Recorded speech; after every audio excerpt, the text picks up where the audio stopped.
You took roughly 4,000 steps today. During every single one of them, 5 things happened inside your body that have never been explained to you. One of them explains why your joints are stiff every morning and why the stiffness disappears after a few minutes of walking. One explains why you feel a surge of energy within the first 3 minutes that has nothing to do with endorphins. One explains why walking with your head tilted forward multiplies the load on your neck by a factor of 4. One explains why your arms swing and what happens to your spine when they do not. And one explains why the walk that was painless at 40 produces aching feet and knees at 60 through a structural change in the sole that nobody mentions at a shoe store. 5 mechanisms, every step. 5 open questions, each one answered by physics. Each one answered by physics you have never been told. Now, the fluid inside your joints, because the morning stiffness you have been attributing to aging is a chemistry problem with a 60-second solution. First few steps of every walk feel stiff. Knees resist, ankles are tight, hips move reluctantly.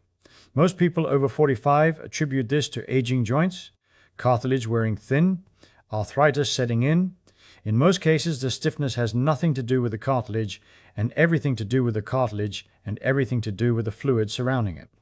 The stretching discussion described thixotropy, hyaluronic acid molecules that entangle when stationary and disentangle under shear force, transforming a gelled substance into a flowing one through movement alone. That physics operates identically inside every joint capsule in your body. Synovial fluid is thixotropic. It gels while you sit. Morning stiffness, the locked-up feeling after an hour at a desk, that is gelled lubricant, not damaged joints. Temperature affects the gelling rate, and the effect explains why winter mornings produce worse stiffness than summer mornings through physics rather than folklore. Synovial fluid viscosity increases as temperature drops. The joint capsules that cooled overnight in a cold bedroom contain fluid that gelled more thoroughly and at higher viscosity than the same joints in a warm environment. The first steps on a cold morning feel stiffer because the fluid is stiffer. More entangled, more resistant to the shear forces the initial steps provide. The additional 30 seconds of walking that cold mornings require before the joints feel normal is the additional shear force needed to disentangle the more thoroughly gelled hyaluronic acid. The viewer who says, "My joints are always worse in winter," is describing a temperature-viscosity relationship operating in every joint capsule, not an atmospheric pressure effect or a vague sensitivity to weather. First step applies shear force to the gelled fluid. The hyaluronic acid molecules disentangle. Viscosity drops. By the 5th or 6th step, the ankles have thinned. By 30 seconds, the knees are moving freely. By 60 seconds, the hips have loosened to their full range. The stiffness that you attributed to aging was a fluid that needed movement. The way ketchup needs a tap to flow. But the fluid does more than lubricate. Each step compresses the articular cartilage, squeezing waste products out of the matrix. Each swing phase draws nutrient-rich synovial fluid back in through imbibition. The sponge-like absorption that the walking discussion described for spinal discs operating identically in the cartilage of every weight-bearing joint. The cartilage that sat for an hour receives 0 nutrient delivery during that hour because cartilage has no blood supply. It is metabolically isolated from its only nutrient source by the absence of movement. The first minute of walking restores the delivery system that's sitting suspended. Someone who says, "My knees are stiff when I start, but they loosen up," is describing thixotropy operating in their joint capsules.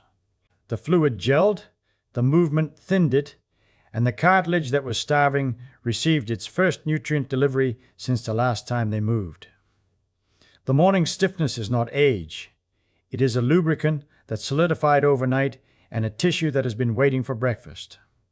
Well, the blood vessels that open when you start walking, because the surge of energy at minute 3 has a vascular explanation that is more specific and more immediate than any hormonal mechanism. At rest, sitting, standing still, lying down, approximately 20 to 25% of the capillaries in your skeletal muscles are open and receiving blood flow. The remaining 75 to 80% are collapsed, closed by the tone of the smooth muscle in the upstream arterioles that controls which capillary beds receive flow. The resting muscle does not need all its capillaries. A quarter of the vascular network is sufficient for the metabolic demand of inactivity. The moment walking begins and the leg muscles start contracting, the active fibers produce local vasodilators, adenosine from ATP breakdown, potassium ions from muscle cell depolarization, nitric oxide from the endothelial cells lining the arterioles, and carbon dioxide from the increased metabolic activity. These molecules relax the arteriolar smooth muscle upstream of the collapsed capillary beds. The arterioles dilate. Blood enters capillary beds that were sealed shut seconds ago. Within 2 to 3 minutes of walking, the perfused capillary surface area in the working muscles has increased 3 to 4 times. Oxygen delivery per unit of tissue multiplies. The blood is reaching tissue that was cut off from supply while you sat, delivering oxygen through capillary beds that were physically closed seconds ago. The metabolic waste that accumulated in the unperfused regions during sitting, carbon dioxide, lactate, hydrogen ions, is flushed by the newly opened capillary flow. Sensation is specific and recognizable, the feeling of the body waking up that arrives 2 to 3 minutes into a walk. Legs that felt heavy and sluggish begin feeling lighter. The energy that was absent while sitting appears without explanation. The shift is not psychological, and it is not endorphins. Endorphins require 15 to 20 minutes of sustained moderate exercise to reach meaningful blood levels. The shift at minute 3 is vascular. The muscles are receiving blood through their full capillary network instead of a quarter of it. The sluggishness was ischemia, tissue receiving a fraction of the blood flow it needs, resolved by 3 minutes of movement that opened the vessels sitting closed. Capillary recruitment also explains why the first 3 minutes of a walk feel disproportionately harder than minute 10. At minute 1, the muscles are contracting against a blood supply that is still 75% closed. The oxygen demand exceeds the supply. The muscles operate partly anaerobically, producing lactate and the heavy sensation that accompanies oxygen debt. By minute 3, the capillaries have opened, the oxygen supply matches the demand, and the anaerobic contribution drops. The walk feels easier. The vascular infrastructure caught up with the muscular demand. That is what a warm-up actually is. The warm-up is a vascular event with a specific timeline. You now know what the fluid does and what the vessels do in the first 3 minutes of every walk. The question changes from what happens inside the joints and the muscles to what happens to the forces traveling through the skeleton with every step. And then, head position, because this is the mechanism that turns an 11-pound head into a 45-pound head for the duration of the walk. An adult human head weighs approximately 5 kilograms. When the head sits directly over the cervical spine in neutral alignment, ears over shoulders, chin parallel to the ground, the neck muscles carry exactly that 5 kilograms, distributed through the vertebrae, the discs, and the posterior neck muscles in a configuration. The spine was designed to sustain for hours.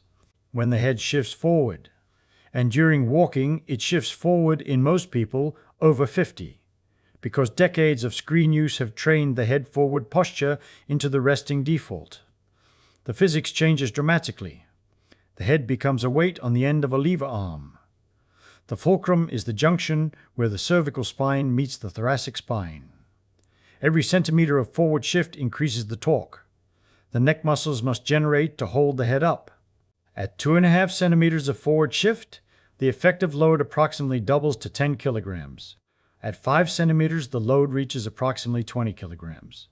At 7.5 centimeters, the forward head posture that many chronic screen users carry into their walk, the load reaches approximately 27 kilograms.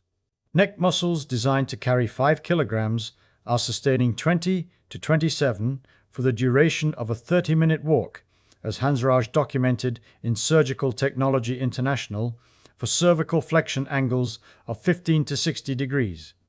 Consequences cascade downward. Overloaded posterior neck muscles generate chronic tension that radiates into the shoulders and the base of the skull, the walking headache that many people experience and attribute to weather or exertion. The cervical discs, loaded asymmetrically by the forward torque, compress anteriorly and accelerate the degenerative changes that produce neck pain, and the forward head position rounds the shoulders and limits diaphragmatic excursion, reducing lung capacity by up to 30% during the walk.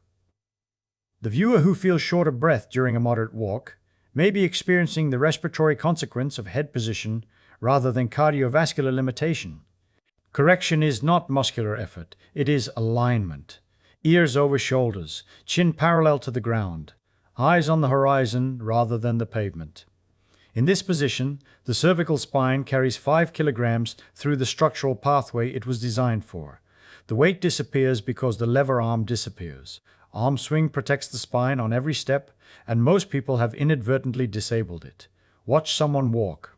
Left arm swings forward when the right leg steps forward. Right arm swings forward when the left leg steps forward. This contralateral arm swing is hardwired into the human gait cycle, and a significant number of people suppress it by putting their hands in their pockets, holding a phone, or carrying bags in both hands. Arm swing is a torsion, cancellation mechanism.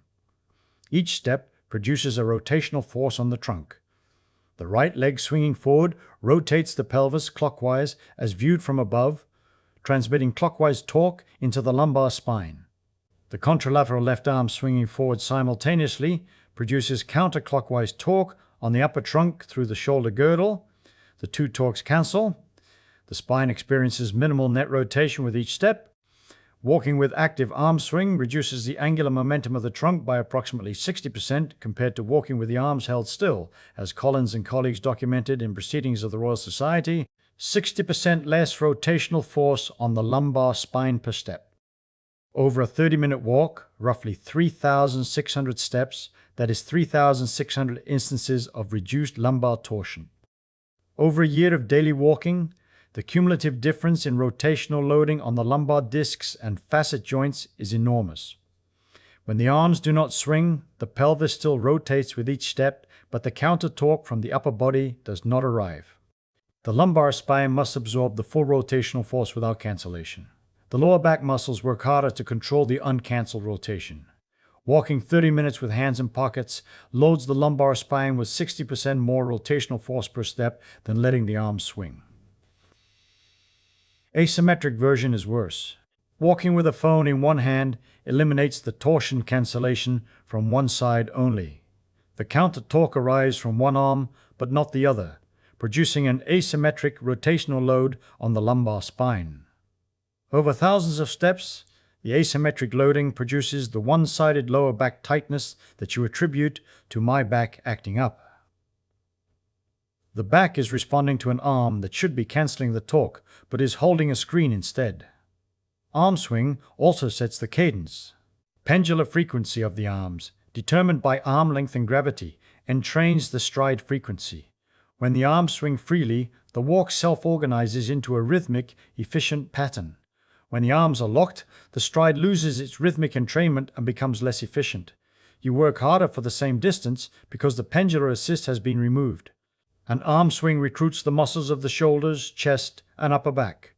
The deltoids, the latissimus dorsi, the pectorals, the rhomboids, all firing in a rhythmic pattern synchronized to the gait cycle.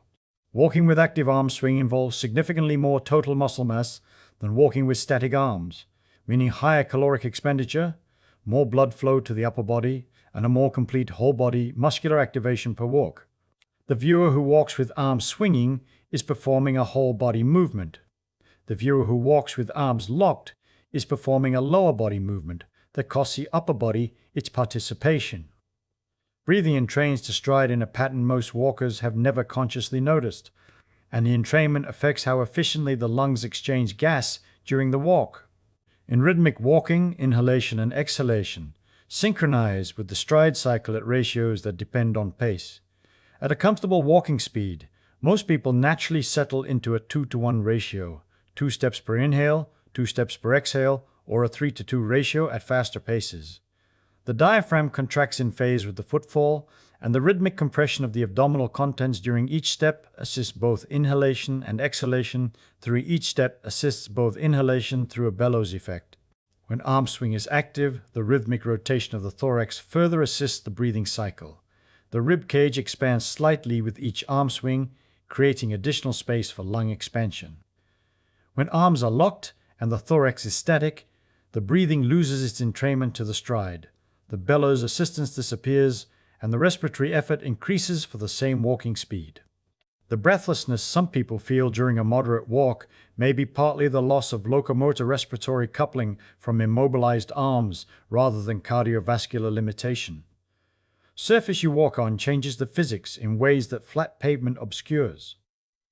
Uneven terrain, grass, gravel, forest paths, cobblestones, demands continuous proprioceptive adjustment from the ankle, knee, and hip. Each step on an irregular surface requires the joint stabilizer muscles to fire in unpredictable patterns, the cerebellum to calculate real-time corrections, and the foot's intrinsic muscles to grip and adapt to the surface contour. Flat pavement eliminates all of this. The surface is predictable, the stabilizers are barely recruited, and the proprioceptive system idles in a low-demand state. Consequence of decades on flat surfaces, the proprioceptive accuracy that prevents falls degrades. The neural pathways that process balance information were never challenged. The receptors are intact, the processing degraded from disuse. Walking on uneven ground for even 10 minutes per walk recruits the stabilizer muscles, demands cerebellar processing, and maintains the proprioceptive calibration that flat pavement lets atrophy. The fall risk that increases after 60 is partly a proprioceptive deficit from decades of walking on surfaces that demanded nothing from the balance system.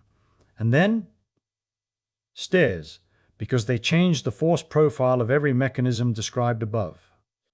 Ascending stairs requires the quadriceps to generate concentric force against gravity. The knee extensors must lift the entire body weight with each step, producing forces at the knee joint that are 3 to 4 times body weight compared to 1 to 1.5 times during flat walking. Descending stairs requires eccentric loading. The quadriceps must control the body's descent against gravity, producing forces at the knee that are 4 to 5 times body weight. The forces are highest during descent because the muscle is lengthening under load, absorbing the gravitational energy that flat walking does not produce. For anyone with knee pain, ascending usually hurts less than descending because concentric loading distributes force more evenly across the joint surface than eccentric loading, which concentrates force on the patellofemoral joint. The foot's fat pad absorbs less force during stair descent because the heel does not strike first. The forefoot lands instead, bypassing the calcaneal shock absorber entirely and transmitting the full force through the metatarsals and the knee. The viewer who avoids stairs because of knee pain may be responding to the eccentric loading pattern rather than to stairs as a category. Ascending may be tolerable and beneficial even when descending is not. Walking speed connects to the mechanisms in a way that reframes the clinical observation that gait speed predicts health outcomes more reliably than almost any single measurement. Slower walking speed requires less capillary recruitment, produces less synovial shear force, generates less metabolic demand for arteriolar vasodilation, and activates fewer motor units in the locomotor muscles. All 5 mechanisms are dose-dependent. Each one responds to the intensity of the stimulus the walking provides. A very slow shuffle thins the synovial fluid minimally, opens the capillary beds partially, and loads the musculoskeletal system lightly. A moderate walking pace, the pace that produces slight breathlessness and arm swing at natural amplitude, maximizes all 5 mechanisms without producing the joint stress that running or high-impact exercise generates. Gait speed that clinicians measure as a predictor of mortality and disability, the speed that drops below a threshold associated with increased risk, may be declining not because the cardiovascular system is failing, but because the 5 mechanisms are all operating at reduced capacity. Stiffer synovial fluid from less movement during the day, fewer capillaries opening from lower metabolic demand, more cervical loading from worse head posture, less torsion cancellation from suppressed arm swing, and less shock absorption from thinner fat pads and collapsed arches. The gait speed is the output. The 5 mechanisms are the inputs. Addressing the inputs may change the output. And then the post-meal walk. because capillary recruitment explains why the timing matters more than its duration. Walking within 15 to 30 minutes of a meal opens the capillary beds in the leg muscles at the exact moment glucose is arriving in the bloodstream from digestion. The spike is blunted because the working muscles are pulling glucose out through newly opened capillary beds at the moment of peak delivery. Walking an hour before the meal does not help. The glucose has not arrived. Walking 2 hours after arrives too late. The spike has peaked. The spike has peaked. The 10 to 15 minute post-meal walk intercepts the glucose through capillary beds that were closed before the walk opened them.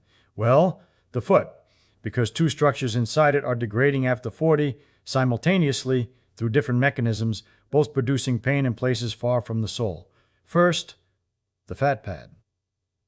The sole contains a dense cushion of adipose tissue organized into chambers by fibrous septa sitting between the calcaneus and the ground. This fat pad is a biological shock absorber. It deforms under each heel strike, absorbing approximately 20 to 25% of the ground reaction force before it reaches the skeleton. Calcaneal fat pad thickness decreases measurably after 40, as Jas and colleagues documented. The fibrous septa degrade, the fat redistributes, and the effective cushioning thins from approximately 18 mm to 12 mm by 60. 1/3 of the natural shock absorber gone. Every step at 60 transmits proportionally more force to the heel, the knee joint, and the lumbar spine than at 30. The foot pain, the knee pain, the lower back pain that started in my 50s for no reason, has a reason. The shock absorber thinned. Second, the arch. The arch spring. The walking discussion described is maintained by three structures: the posterior tibial tendon, the plantar fascia, and the intrinsic muscles of the foot. All three weaken with age. The posterior tibial tendon elongates under cumulative load. The plantar fascia loses stiffness. The intrinsic foot muscles atrophy from years of wearing shoes that provide external arch support. The muscles that should be holding the arch are not needed when the shoe does the work, and they atrophy like any unloaded muscle. The arch collapses. This is acquired flat foot, affecting an estimated 20 to 30% of adults over 60. Collapse changes everything above it. The foot that was landing with a spring mechanism now lands flat, absorbing no elastic energy, returning no elastic recoil. But the downstream effects are worse than the energy loss. The collapsed arch pronates the foot, rolling the ankle inward. The inward roll rotates the tibia internally. The internal tibial rotation changes the load angle at the knee. The medial compartment receives disproportionate loading, while the lateral compartment is unloaded. Over years, this asymmetric loading accelerates cartilage wear on the medial side, the most common pattern of knee osteoarthritis. The rotation continues upward. Femur rotates, pelvis tilts, lumbar spine compensates. Flat feet at 55 produce knee pain at 60 and back pain at 65 through a mechanical chain that started in the sole. Two structures, one foot, one cascade. The fat pad that then removed the shock absorber. The arch that collapsed removed the spring and changed every angle from ankle to spine. The knee pain. The orthopedist attributes to wear and tear may be driven by a foot that lost its cushion and its architecture, producing altered forces at joints far from the sole that nobody connects to what is happening underneath. That convergence. 5 independent mechanisms operating on every step, each one producing effects you have been attributing to aging or randomness or just getting older, all of them addressable through awareness that costs nothing and changes everything about how you walk. Is why the first thing that changed after the mechanisms were named was not my walking speed, but my head position, my arm swing, and the pocket the phone goes in. Each mechanism has a specific correction. Synovial thixotropy, the first 60 seconds are the treatment. Walk through the stiffness rather than waiting for it to pass. The steps are the shear force that liquefies the gelled fluid. Static stretching before walking is less effective. The shear forces that thin synovial fluid require the joint to move through its walking range under body weight. Capillary recruitment, walk at moderate pace from the start, fast enough to generate the metabolic demand that triggers arteriolar vasodilation. A very slow shuffle may not generate sufficient metabolic signal to open the collapsed beds. The pace that produces slight breathlessness within the first 2 minutes is the pace that opens the vessels. Head positioned, ears over shoulders, checked once at the start and again at the halfway point. The forward drift is unconscious. You will not notice it returning. A physical cue: look at the horizon, not the ground. When the eyes are on the horizon, the head is in neutral. When the eyes are on the pavement 3 meters ahead, the head is shifted forward and the load has multiplied. Practical application: phone in pocket. Bags in one hand only if unavoidable, alternating sides every 10 minutes. Let the arms swing naturally, elbows slightly bent, arc front to back, not across the body.